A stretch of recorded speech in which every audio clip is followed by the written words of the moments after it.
எனவே அன்புள்ள சகோதரர்களே, இந்த துர்க்குணம், இந்த கெட்ட குணம்தான் இன்றைய சமுதாயத்திலே பல இடங்களிலே மார்க்க ரீதியாகவும் சரி, உலக ரீதியாகவும் சரி, பெரிய பாதிப்புகளை ஏற்படுத்தி பிரச்சனைகளை ஏற்படுத்தி வரக்கூடிய ஒரு மோசமான குணமாக இந்த பொறாமையை என்ன செய்யலாம் நாம் பார்க்கலாம்.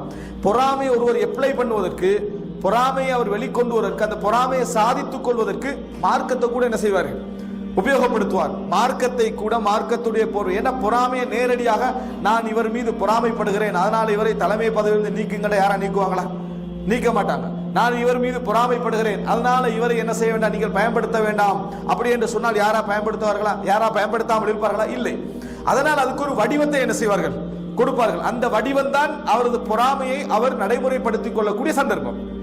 அந்த சந்தர்ப்பத்தை அதனூடாகத்தான் அவர் என்ன செய்வார், நிறைவேற்றிக் கொள்வார். எனவே சில பொழுதுகளில் எங்களுக்கும் அது போன்ற சுமுகத்துகள், சில சந்தேகங்கள் எங்களது பொறாமையின் விளைவாக மார்க்க போர்வையில் எங்களது உள்ளங்களில் கூட என்ன செய்து விடலாம், நுழைந்து விடலாம். நாம் கவனமாக இருக்க வேண்டும்.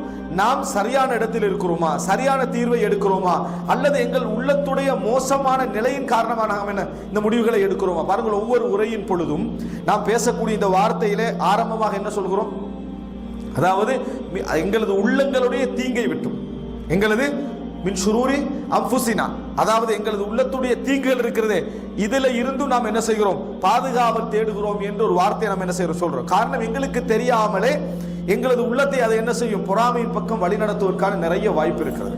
அன்பு